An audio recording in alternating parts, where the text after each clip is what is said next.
thank you very much. We are very excited today to have John Caldera. He's the president of the Independence Institute, and he is leading a campaign this year, Fix Our Damn Roads. So with that, we will turn it over to John. Thank you so much, and thank you for your time, and thank you for your interest in wading through what is a long, convoluted ballot. Just to give you an idea on the little road trip I hope to take you on, there's this idea that there's no money for roads. There's never any money for roads. So I'm going to show you, hopefully, that at the state level, inside our Taxpayer Bill of Rights limits, we have plenty of money for roads. And that outside of our Tabor limits, we have a lot of money for roads. And furthermore, because of changes to federal tax law, the state is going to get a massive windfall, making it even easier to have more money for roads. And that seems to be a narrative that there's just no money to do what we did. And I'll refer to what happened 20 years ago when the trans bonds were issued to do exactly what we're doing with Fix Our Damn Roads. This just re-ups them as they have now all expired. It's not anything new. It's not anything tricky. I grew up in Colorado. I've been in Boulder since 1984. This is my home. I care about it. I remember as a kid in the early 70s, my father took me up to Fort Collins, and we drove up on a highway that had 2 lanes in each direction. That's when the state had about 1.5 million people in it. I went up there the other day, and it's the same 2 lanes as we're getting to be closer to 6 million people, and we wonder why we're in a traffic jam. Well, we're in a traffic jam because we have not expanded and done our core function of government. This is a core function of government. It's in our Constitution. Let's dispel a first myth that we're this terribly low tax state, and we don't pay enough in taxes. Colorado's state taxes are actually rather low compared to a lot of other states. That's because we have so many local governments. We have 4,000 local governments, and that's where we get most of our money. It's where we do most of our government. We like to keep it close. When you add those 2 costs together, we're 22nd in the nation when it comes to our tax burden. That is, we're not undertaxed. We're in the top half of the nation. And my wallet, your wallet, can't tell the difference between a state tax and a local tax. Let me dispel some of the evil myths about the Taxpayer Bill of Rights, because on this road trip, we're gonna ride around the Taxpayer Bill of Rights. As you know, the Taxpayer Bill of Rights says a few things. If you want to raise taxes, you can raise them as high as you like. You just have to ask consent first. If you want to go into debt, you can go into debt as much as you like. You just have to ask. And there's a limit on how much government can keep, which is inflation plus population. But you can keep everything over that as well. All you have to do is ask. I find it insulting that asking for consent, particularly in this day and age, is somehow a bad thing. But let's take a look at what it has done on the state level. So when Tabor started back in 1992, we started getting more revenue in than population plus inflation. We ended up refunding back to taxpayers about $3.2 billion. And I remember during that time, people were screaming, "You can't do this." Other states are keeping this money and they're investing it. They're putting it into programs. Well, governmental programs, once you put $1 one year, it means you need to spend $1.50 or $1.05 the next year. Look at California. They're doing this, and we're just giving our money back to the taxpayers. And then you remember 9/11. You remember the tech bubble bursting.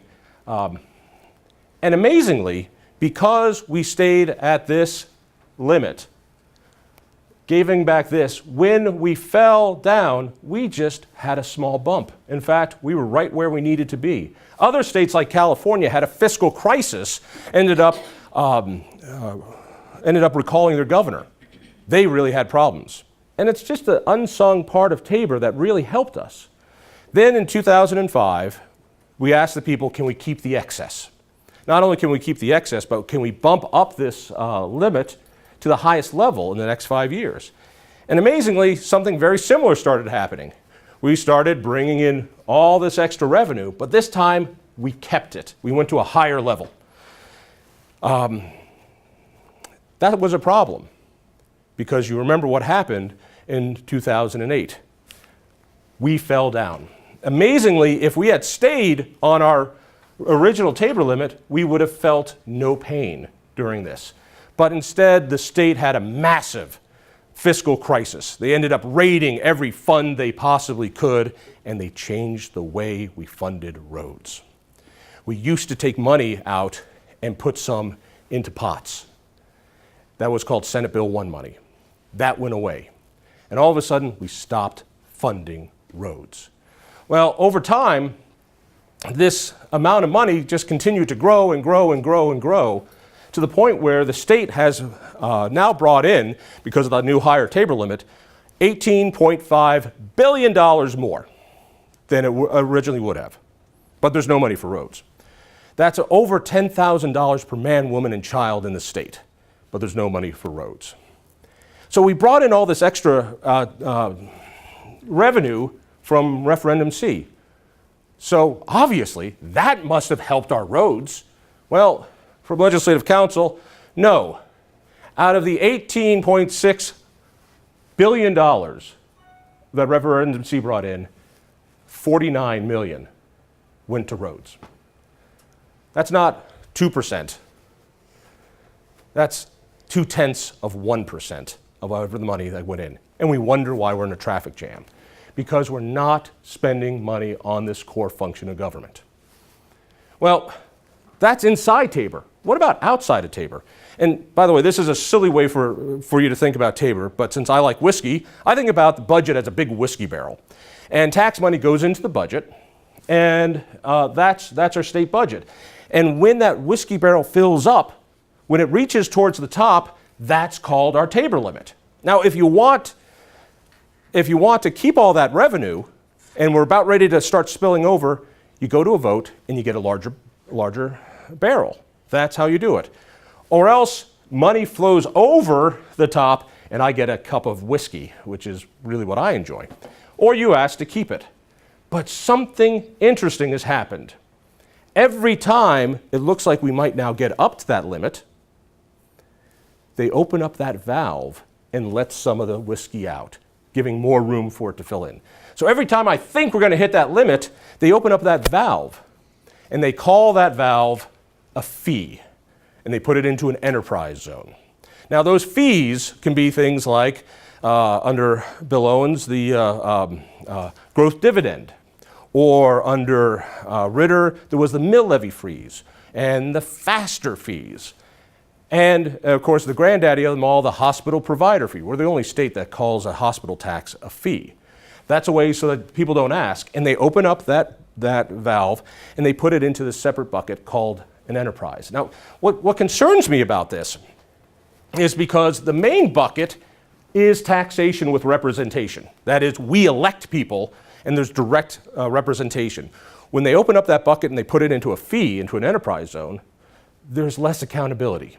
Some commission, some appointed group gets to declare where all that money goes and how's it spent.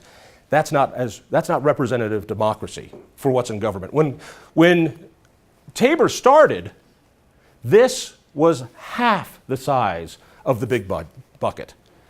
Today, it's now more than switched. The bucket in enterprise zones is double the size, growing to 3 times the size here. That is, more government goes into this bucket than what we elect our representatives to do. That concerns me. I think all that money should be in there. But still, now we've got this extra huge bucket. How much is that? Here's the representation. Tabor money, that's in the top bucket that you vote for, and all the other things that come in. Our state is bringing in almost $35 billion through its budget. We're saying, can we reallocate 1% of that towards roads, the way Bill Owens did back in 1998? Well, we're told we can't. And where's our money going off that point? Well, transportation dollars have remained flat. as far as general fund money, we used to have 10% of our budget going to fix our roads. That's down now at 6%. This is not a surprise to anyone because you all drive. The point is that the money isn't going to where it should be going. Well, where's it all going? This graph, I think, tells me a lot. The total spending for the state over the last 20 years from Legislative Council. This bottom line are your roads. It is flatlined. As the rest of the budget skyrockets, it has flatlined. Why? Because I think it's one of those things people feel frustration with, and it's easier to raise taxes with something you can touch. Everything else has grown. Healthcare has grown. Education has grown. Higher ed has grown. Human services have grown. Medicaid expansion also happened at about the same time that that budget crisis started. Now 1 out of every 4 Coloradans is on Medicaid. It seems to me, no matter how you feel about whether we should have so many people on Medicaid, healthy people on Medicaid, and people with jobs on Medicaid, I think we ought to be having a conversation about this. If we're going to raise taxes for the state, it seems to me we ought to have an honest conversation about what's driving the budget. The problem is that polling shows people don't want to pay more for this. So the state, in my opinion, is forcing this down to get frustration. Any transportation tax increase this year, it's not a transportation tax increase. It's a Medicaid tax increase. That's where the money is going. That's where our road money should have gone. But that's the money outside of budget, outside of Tabor, the money outside of inside Tabor.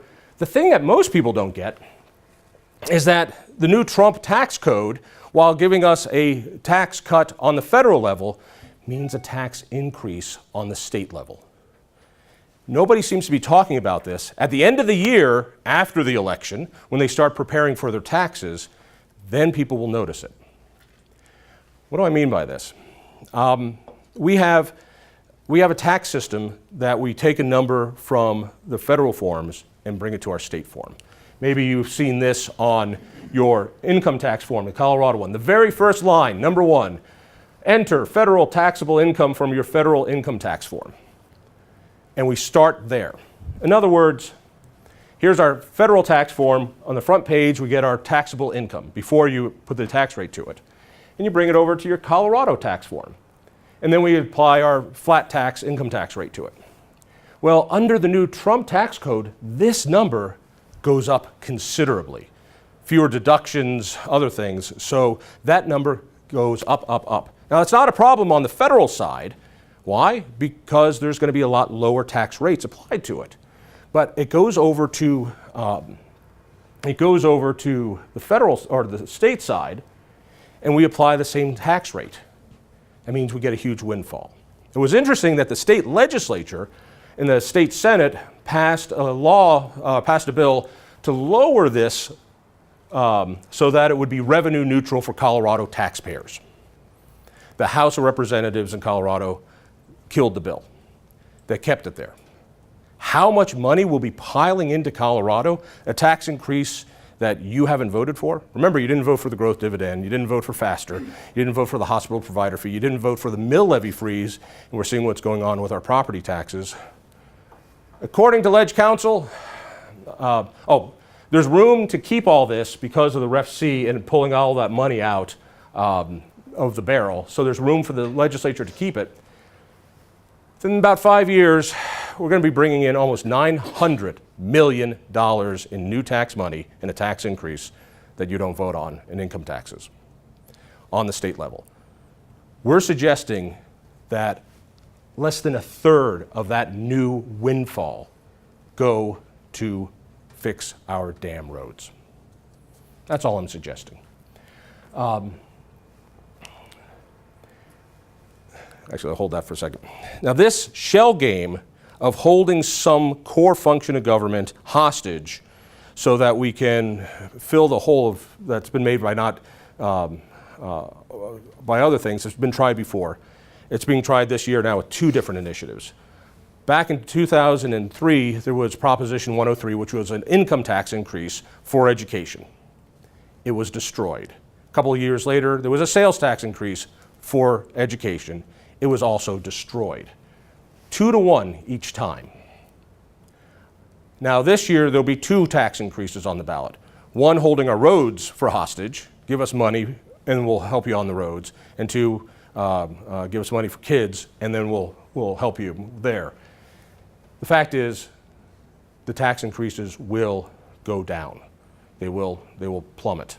In fact, the Chamber's number, or excuse me, the Denver Chamber is pushing the 21% sales tax increase for their proposal. I know they showed you probably poll numbers. 3 separate polling firms now have it hovering around 40%. So it's not going to pass. So we're left with an option. Do we do something about our roads with the money we have, or do we do nothing? That's what voters will decide.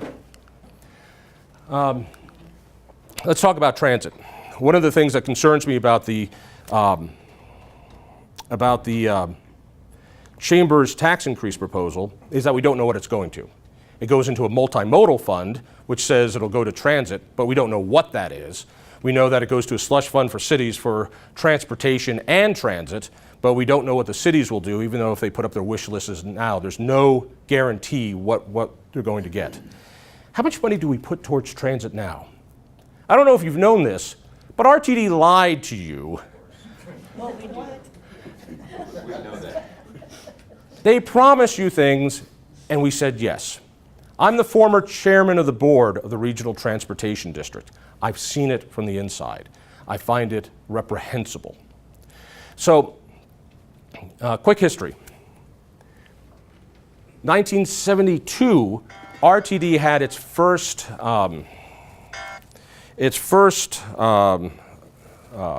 tax increase, and we voted for 0.5% sales tax to buy us new buses and 118 miles of fixed guideway transit, rail. They called it PRT back then, Personal Rapid Transit. They bought some land up by US 36 in Wadsworth, where the old park and ride used to be, to do test tracks. Nothing was built. By 1980, that money was supposed to get cut in half. The tax was going to go down to 0.25 just for the maintenance. So not only did they not lower the tax, they didn't build the rail. We're still paying for a rail system from 1972 that hasn't been built. Go forward to 2004, they promised, after they raised the tax to 0.6%, that if you raise the tax another 67% to a full penny a dollar, then everybody would get everything on their wish list. We looked at this and said, this is a lie. It was a lie.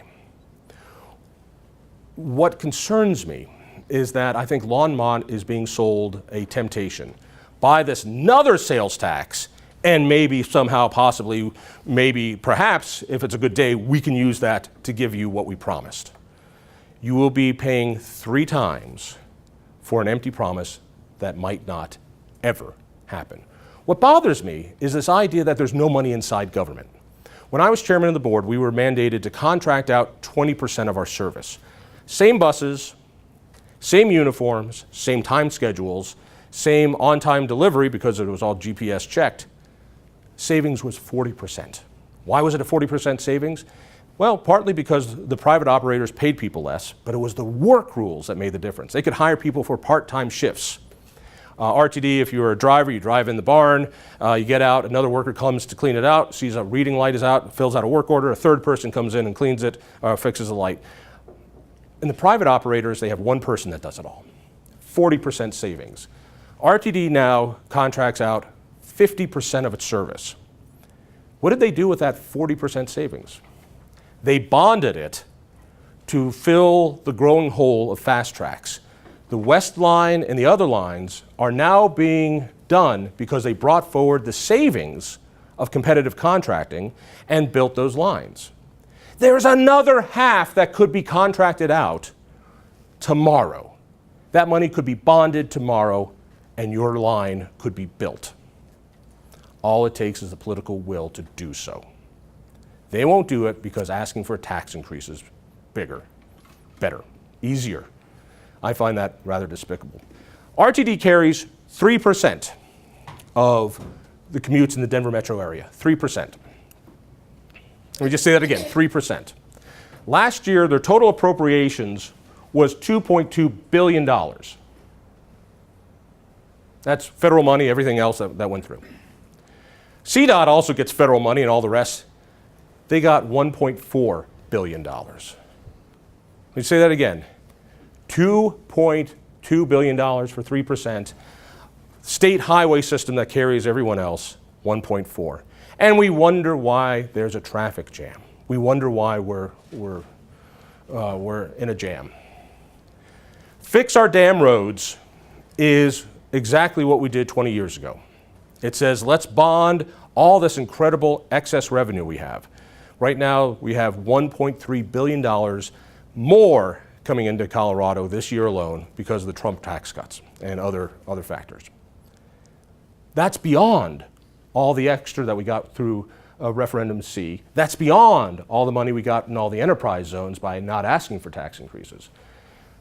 It says, let's take care of the top 66 projects in the CDOT top Tier 1 level throughout the state, including, would you believe it, adding a lane up to Fort Collins, and a lot of work here.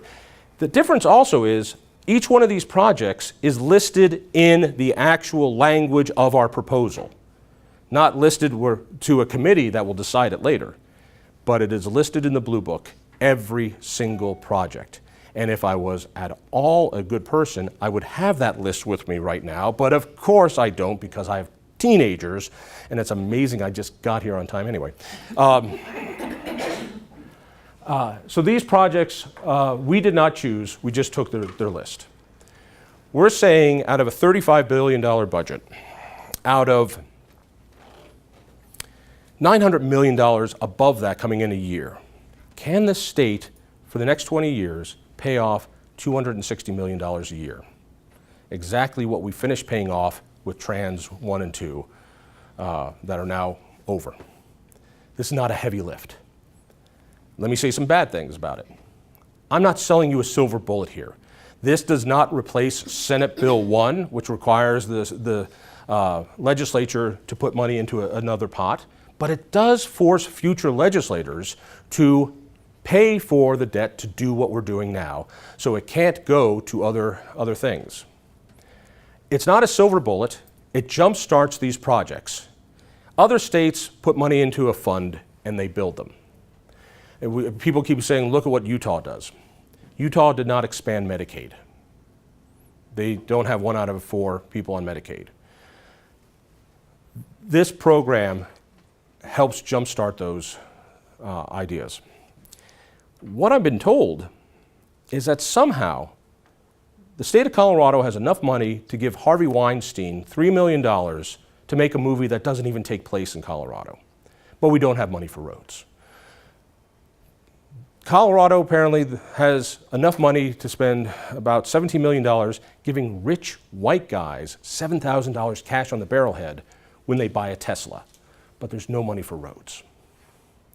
We have now money for Bustang services coming out of CDOT, which is to compete with Greyhound buses. That's $18 million.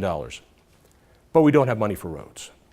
CDOT just helped complete bike paths and has a slate for $100 million worth of bike paths out of CDOT, but we don't have money for roads. CDOT just built a brand new beautiful headquarters, but we don't have money for roads. The governor's energy office spends $35 million a year giving away things like refrigerators, but we don't have money for roads. State of Colorado is the only state in the union that still has an old age pension fund. Every other state got rid of theirs when Social Security came. It's $125 million a year, but we don't have money for roads. We've increased our tax base by $18 billion with Ref C, but we don't have money for roads. Beyond that, we have brought in billions of dollars outside of Tabor with so-called fees, but we don't have money for roads. And we have Trump tax money coming in here that is a windfall being taken from the taxpayers without their vote, but we don't have money for roads. Ours is just a start. It's just a start. The political reality is Both of these will not pass. They both could, by the way, if you want the technical answer. Polling shows the Chamber's tax increase will go the way of the other tax increases. It's already at 40%. Ours is between 55 and 56% depending on the polling. It is possible that the Chamber's tax increase could pull ours down as well. And you could vote to oppose both. That brings us right back to where we were. And those projects stall again. Our polling on the idea is at 73%. People like this. I'm worried about us becoming that. I want Colorado to stay Colorado. I want Colorado to have people and businesses have the opportunity to go where they need, when they need. I'm thrilled that Governor Bill Owens endorses us. Mayor John Suthers endorses us and is very much against the tax increase because through his calculations, Colorado Springs will lose $38 million if the Chamber's tax increase wins. Why? Because they've already passed local tax increases for transportation. Those taxes need to be renewed in a few years. But if the Chamber's tax increase passes, their sales tax goes up to 9%. He knows that's a capacity and voters will not vote for more. They will get less money. Working people in Commerce City will be paying 10% sales tax. There's no more tax capacity for other things local governments want to do. Here in Longmont, Lafayette, Louisville, Superior, Boulder, it's basically 9%. You will cut off other decisions that you could make for local issues, including local transportation, including local services for seniors, if you say yes to this. So I'm asking you as a chamber to do something that I think chambers have a hard time, which is saying to the Denver Chamber, no, we're not going to raise taxes here in Longmont so you can have bike paths in Denver. And with that, I'd like to ask if you have any questions.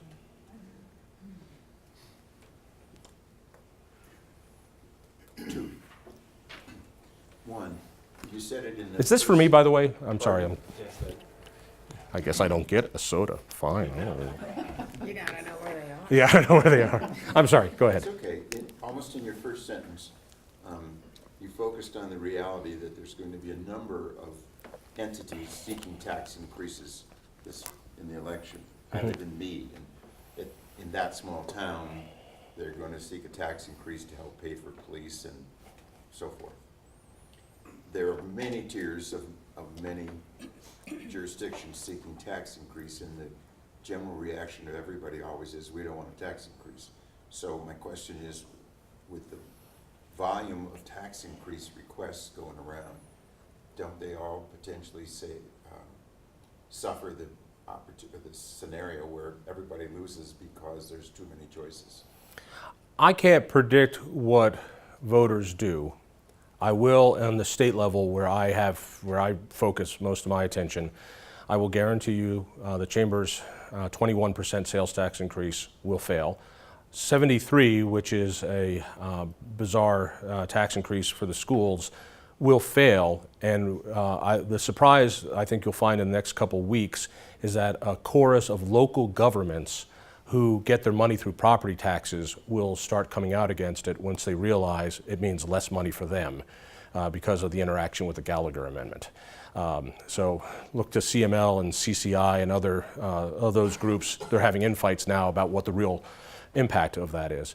But going back to our very first thing, Coloradans say yes to local taxes because they can see them, they can touch them, especially when they know what it is they're going to get. You know, here's the library we're going to build. Here's the list of the school improvements BVSD is going to give you. People say yes to that a lot, so much so we're about 13th in the nation for local tax burden. So I wouldn't be surprised on the local side if voters in Colorado do what they often do and say yes to those taxes and those city councilmen that they can go and strangle if it doesn't happen the right way. It's harder for somebody in Meade to go down to the Capitol and say you put the wrong person on the transportation committee that now gets to decide where this goes. There's just too many links in the chain to get there. my answer to that question. Okay, my second one is, far away and long ago, I was in the legislature, and the prioritization of expense that you're pointing out today is the same thing that existed back then. And I remember, and I may have my number wrong, but I think 63 or 67% of the state's budget went to education. I don't know what the number is now, but it's a big percentage. It's a big percentage. Okay, and so that's a priority decision of, we would get everybody, Right. you know, wanting money, but 63 or 67% was already allocated to education, and so everybody else fought over the scraps, if you will. I'm asking that same scenario here. You've made several comments that Medicaid shouldn't be where it is, and I'm not commenting on the merit or demerit. I'm just saying you are also allocating priorities, if you will. Yeah, that chart there. Those are public policy decisions about where to put stuff. Absolutely. Okay, and I don't degrade it in any way. I'm just saying you're contending that it should be allocated in a different manner. Yes. That's an age-old argument, using my school example. I think that's a very good analogy. I'm just saying that for too many years, this has been pushed down to the bottom. And I don't see, you've lived through this. You understand that the pressure groups build up, and some of them have more say than others when it comes down to putting pressures on you, a legislator. I mean, you're just bombarded with, more and more and more. Well, the winners of more have been here. Education, remember, had Amendment 23, which puts it on a path for more funding in the Constitution. Fix Our Damn Roads is not a constitutional measure. It is permission for bonding $3.5 billion and then paying that back after over 20 years. That's it. It's nothing more than that. It takes what Bill Owens did in 1999 and says, let's just do that again because we're in trouble. We have, 2 million more people now than we did then, and we've done this. So yes, you're absolutely right. I'm suggesting, since the legislature won't do this priority, we the people, through the initiative process, will. Sure. You said just based on polling, it's not likely that both measures will pass, but what is the potential negative overlap if both measures do pass? Obviously, the short list of state priorities versus the local municipalities will have some just compounded effects. It means that there'll be a massive tax increase for all those projects, and there'll be an extra $3.5 billion bonding package. So, in other words, that line goes up considerably. Again, that's just not. I've been doing politics for 25 years. I know good pollsters. That's not going to happen. The possibility is either Fix Our Damn Roads squeaks by and we solve this problem. We get a start on it. I shouldn't say solve the problem. It doesn't solve the problem. Or they both fail. That's the political reality. What do you say to, I think you've sort of said it, but I'd be interested, as you noted, we in Longmont have been getting the raw end of the deal for a while. We've had some people come and talk to us. But you paid a lot, so you paid just as much as everybody else. We're paying. What do you say to this notion that we've been hit with some of our elected officials and some of the people that have been in this room talking with us, that if you don't vote for the tax increase, you will never get anything?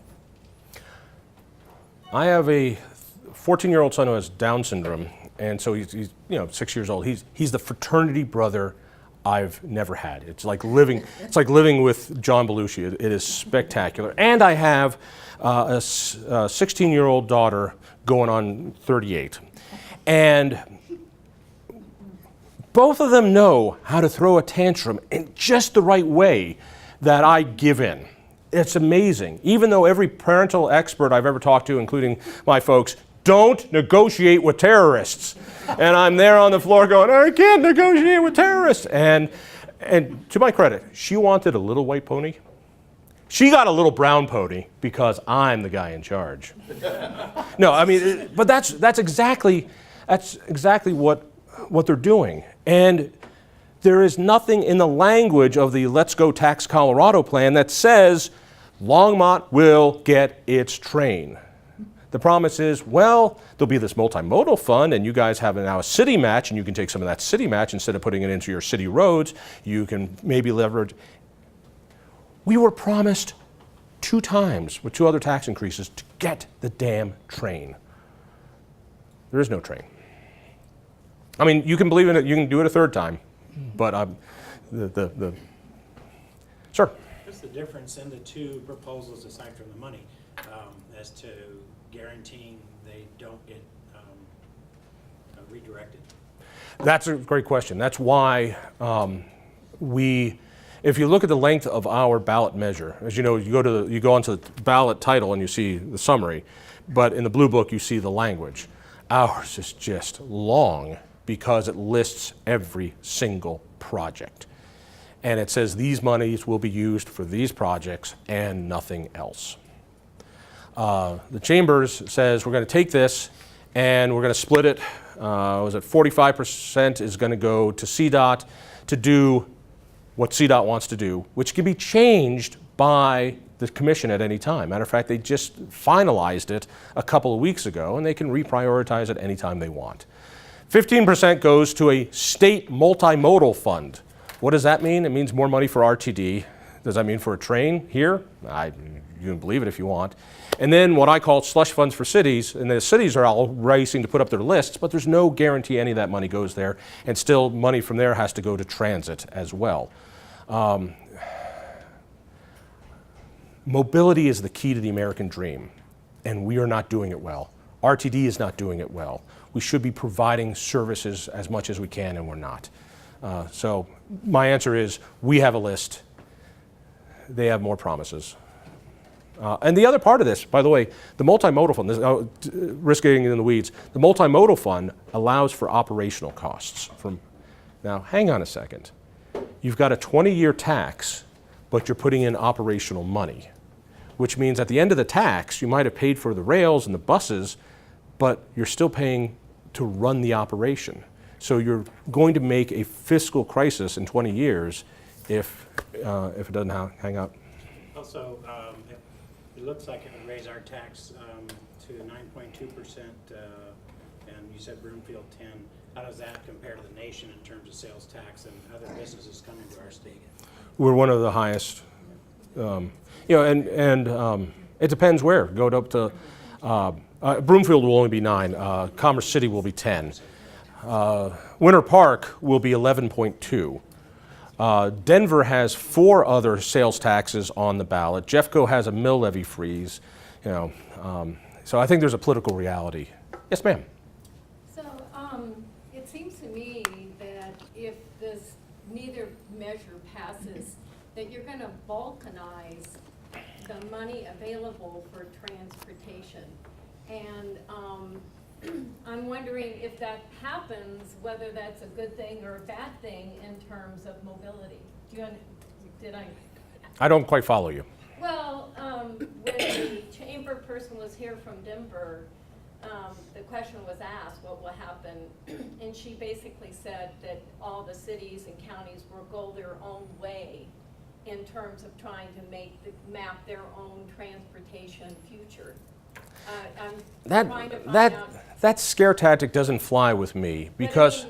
What will happen? Because as near as I can tell, a lot of money still goes to RTD to fund transportation projects, and Denver obviously has a lot more money. I mean, Kelly, I think is her first name with the chamber.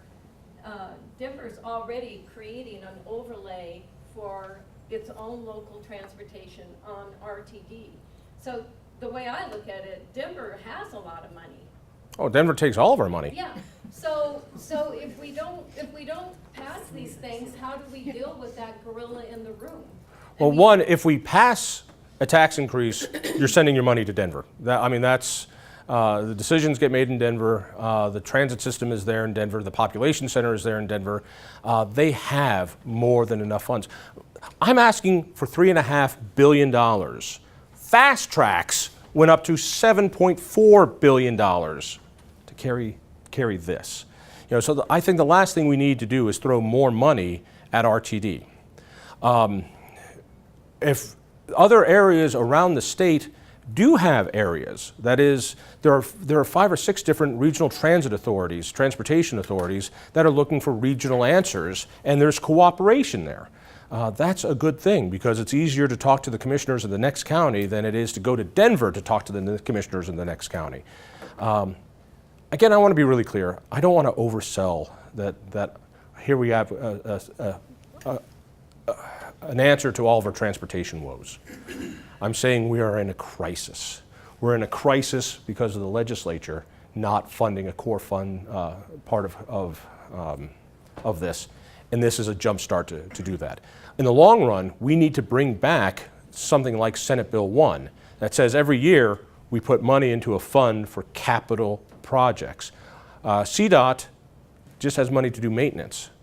And they're using the money, now that the bonds have expired, it's time to do it again. It's a good question. I don't have all the answers for that. Yes? I have a question. This is kind of off to the side, and it may not be relevant, so I just want to preface that.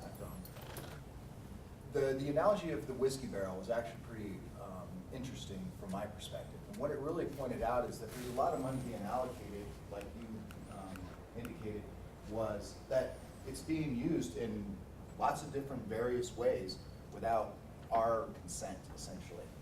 Is there any way, or let me rephrase that, is this being addressed?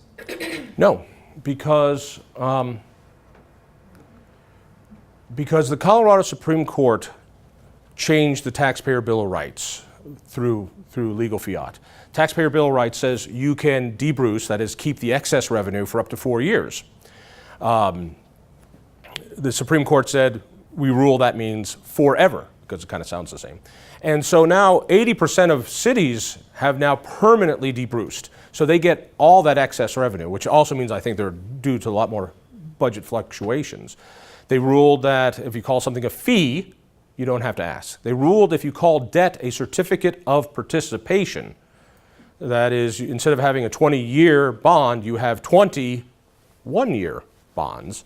You don't have to ask. And so that's why so much of this today is in this unaccountable part. If I could make a change, I would clarify that taxes mean taxes, and you can't call things fees. The faster fee is a car registration tax. 15% of that goes to transit. So people out in the rural areas are paying more per capita than anybody else because they've got trailers after hookups for their jobs. Each one went up, so that money could be sent to Denver for transit projects. So if I could fix that, and I know you're getting off topic, I would clarify in the Constitution or by law, taxes mean taxes, you can't call things fees. Certificates of participation are debt, they would take a vote. And we're in the era of Bill Cosby and Weinstein, but still the issue of consent over our budget is gone. This baffles my mind, and I find it disrespectful. So let me follow up. So let's pretend for a moment, in a theoretical sense, that we fix that scenario, just like you suggested. Would we have enough to fix our damn roads? I believe so. Tax increases. I believe so because I think people are more willing to say yes than we realize. I ran the campaign against something called Guide the Ride in 1997, which was the predecessor to Fast Tracks. And it was the same folks, the Denver Chamber put in millions of dollars. I raised like $15,000. And what killed them was there was no list. There was trust us. And now they've come back so many years later with the exact same thing, trust us. When the city and county of Denver go and say, here's a stadium we want to bond for, here's what it looks like, here's where your seat will be, people go, all right, I can see that. I think what Tabor does is it causes a conversation.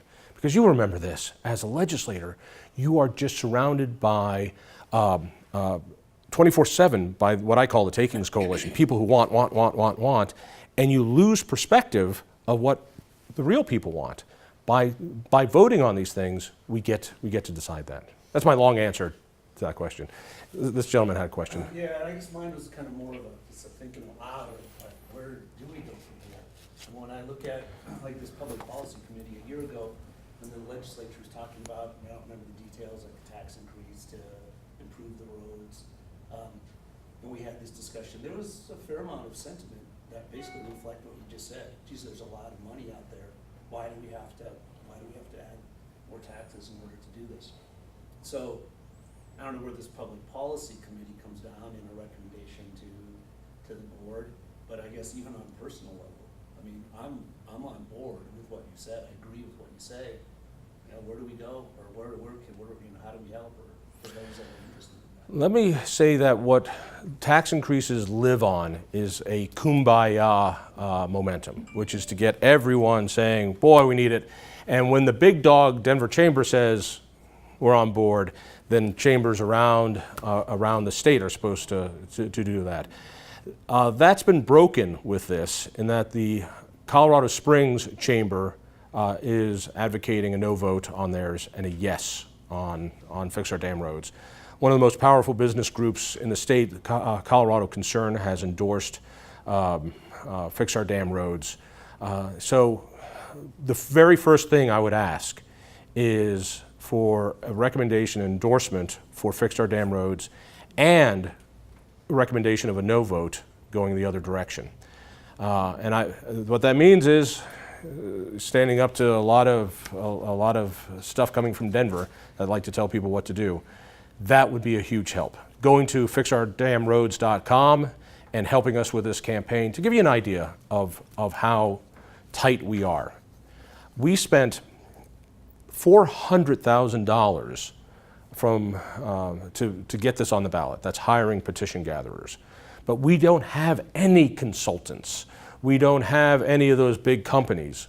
The Denver Chamber spent, I believe, $1.6 million to get theirs on the ballot. Everybody gets a piece of something. They just bought $2 million worth of advertising, airtime, and they spent $115,000 to produce their commercials. So obviously Martin Scorsese is going to be directing these commercials, and they're going to be good.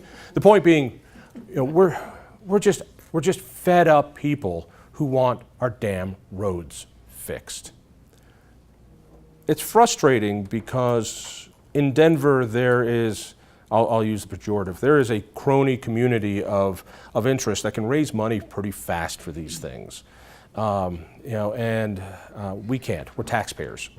We're taxpayer advocates. We had to bust our piggy bank at the Independence Institute to bring people this choice. And people will have the choice. Do we build roads without a tax increase, or do we get mystery projects with a tax increase? I just feel very passionate about this. I believe that mobility is more important than education when it comes to achieving the American dream. You show me a man who's limited to how far his legs will take him, I'm going to show you a man in despair. I remember when I was in college, I saved up $500 of beer money, and I like beer. And I bought a very, very sexy Datsun 210. Now this, see, the ladies know. Cracked windshield, faded red paint, went 0 to 60 in under 15 minutes. Water actually pooled into the passenger side. I had to take a hammer and nail and poke a hole through to drain it. And I'm there driving with my girlfriend, I said, and we drove up to the guy next, and in a Lexus, I said, you could be with that loser. And she's got her feet off to the side. And I said, no, there's no place he can go that I can't go. There's no road that's open to him that's closed to me. I was able to hold down my job. I was able to start my business. I was able to have a part of the American dream. And then I would drive by people standing on the side of the road waiting for a government-owned conveyance to come at the government schedule to take them where the government thought they should go. And I'm not talking about people who decide to leave their car at home. I'm talking about transit-dependent, working people who have no choice. That person will forever be on a second rung of the economic ladder. He will never be able to have the opportunities to get the education, to get the jobs, to get the choices.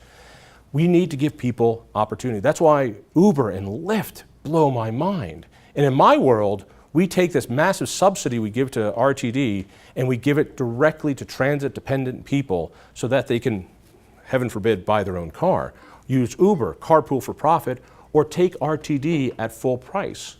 RTD is 90% government subsidized. 90% government subsidized. And most of that money is going to people who don't want to pay parking when they go downtown. Talk about a market distortion. Anyway, now I'm getting off on my tangent. Hey, thank you so much for considering this. I really do appreciate your time and the opportunity to talk. And and if you vote to endorse this and not theirs, there's $20 in it for each and every one of you.